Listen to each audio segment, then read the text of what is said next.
Hey guys, it's the Plum Dot here and welcome back to my channel.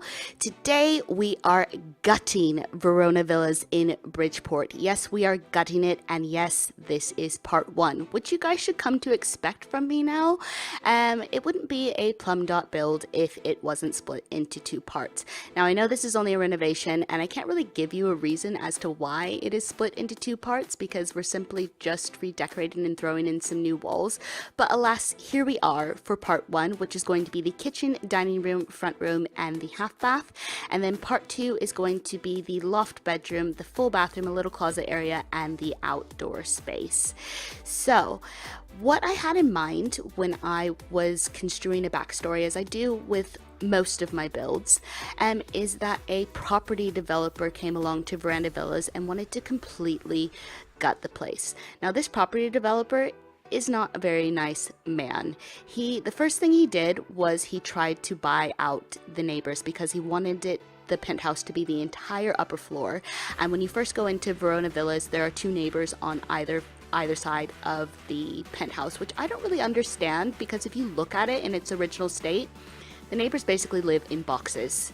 So really the property developer thought he was doing them a favor by trying to buy them out, but there was just this one stubborn neighbor that wouldn't leave the place.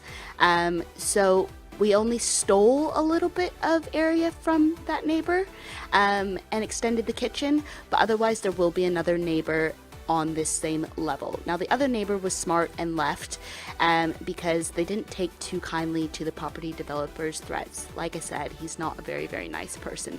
But the other one was like, I'm not leaving, you can't buy me out, you can't threaten me with a cow plant, nothing you say is going to make me leave. So the property developer was like, fine, then we'll just steal from your little box and make it even smaller and you can live in a 4x2 space. Which honestly I don't understand how that you could fit a kitchen, bedroom, bathroom in that tiny space behind the kitchen, but alas, okay. So what I'm getting at, there is a neighbor on this level, but the rest of it is the penthouse.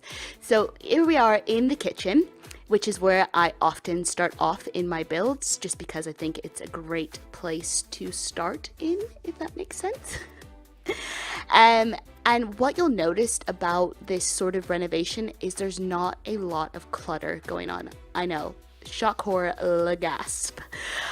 I'm a clutter whore and I didn't use a lot of clutter, which was really, really difficult for me. I was like, maybe if I place this down here, maybe if I place that down there. And I was like, nope, nope, nope.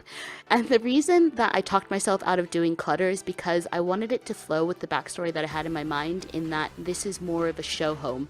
So the property developer has come in and he's marketing it to uptown couples, maybe a bachelor, maybe a bachelorette, maybe a doctor. Maybe this is just a weekend penthouse place for somebody. So he wanted it to be very, very neutral, and that's what I sort of went with. So you're seeing these white subway tiles, and then the wall coverings are a little bit darker, but I thought that was okay on the bottom level just because of the amount of windows that are, well, basically the entire bottom floor is windows. So I thought the dark color wouldn't be a problem at all.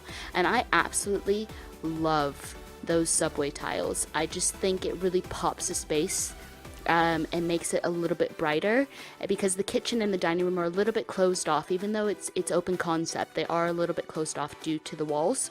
So I thought the subway tiles helped bring it out a little bit. So in this build, you're going to be seeing a lot of neutral colors. So dark blues, that's not really a neutral color, but your blacks, your grays, your whites, and the only pops of colors that you're going to see, the complementary colors that I picked for this build, are yellow, yellow, yellow, hint, hint, nudge, nudge, for those of you that have watched my giveaway video, and blue. And I thought they really, really complemented each other. So I think it works well with the space. And I'm having a little bit of indecision with the rug, as per usual, because it wouldn't be a build if I didn't have indecision about something, which is honestly the reason why everything takes me forever. So like I said, not a lot of clutter throughout this build. There is a little bit in the kitchen, but I wanted to keep it quite minimal. So it's supposed to look like it's a kitchen that, yeah, I could cook in here, but you're not going to see every surface cluttered with clutter, because that's just not what I was going for this build. And another thing that you will see, which is quite minimal in this build, is CC. If you can see on my screen right now and me scrolling through everything, I can't find anything due to the amount of CC that is in my game, and it's a real pain in the ass for me to scroll through everything. And I'm actually thinking about just getting rid of my CC and starting over, because I went on that 800 item haul a few weeks ago and I just haven't had the motivation to clean it out and figure out where it's all from. So there's nothing better than just starting afresh. So I think I might be doing that soon, and starting over with my CC collection and being a lot better, being a good little girl and organizing it as I go instead of downloading it and dumping it into one big file, because that was frankly really stupid of me. Now, as you can see, I popped upstairs quickly just to place down some lights, but that will change in part 2 because I completely changed the layout of the upper space just to utilize it a little bit better. So into the front room now, and I really wanted a focal point for the front room, and so I chose to make my own fireplace, which I have done in previous builds, and I absolutely love to do this. And so it's just a one of the fog emitters from the buy debug section, and you change the fog emitter to a fireplace. Now, I love the effects and how this really looks, but the only bad thing about building your own fireplace is that it is constantly on. There is no off switch, which is a little bit of a bummer. I wish there was an off switch, but it does look really cool. So you guys will be able to see how that looks in the screenshots of part 2. Now, like I said, I wanted this to be marketed to either a couple or a swanky bachelor or bachelorette. This isn't a space for kids. It's like one of those no touch zones, and that's really how I wanted to portray it and how I wanted it to come across. So there's a lot of high ticket items in this build, because that's just sort of the market that we're going for.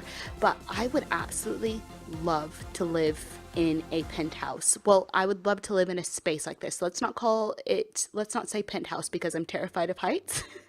So I wouldn't love to be on the top floor, but I would just love to have an open space with exposed brickwork, and a roaring fireplace where I could curl up with a book or watch a movie. This is my ideal sort of decor. I really like how it turned out and how it looks. So I'm just going in at the moment and just doing the front entrance area. There's not a lot that I could do with it, but I do end up putting this really cool giraffe sculpture, which I really liked. I'm not really a sculpture person per se. I think houses that have just like sculptures everywhere is a little bit scary, but this giraffe just sort of spoke to me and he was like, let me be in this build. So I shoved him into the entryway, and I think it really looks nice. So I'm just putting down a little bit of clutter. Those books do go shortly because, like I said, I wanted to keep it very simple and very show homey, with the thought that whoever moves in there could go in and put their own personal touch on everything.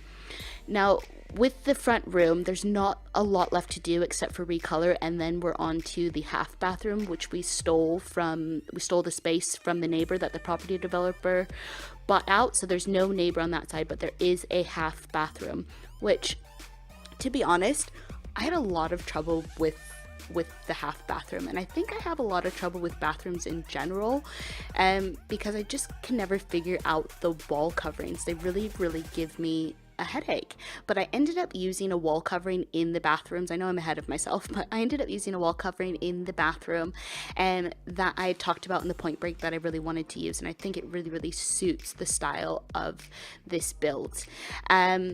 So there's not a lot left to talk about. If I kept talking, I would just simply be rambling about nothingness, and nobody wants to hear me ramble about nothingness, do they? So I think I'm going to love you guys and leave you guys with some music. If you enjoyed this video, make sure to give it a thumbs up. Leave me a comment down below. Let me know what type of builds or renovations you'd like to see me do, because I'd love to interact with you guys and I like to hear your ideas. And if you guys aren't already subscribed and you'd like to be, why don't you go ahead and hit that button. Don't be a plum stranger now, guys.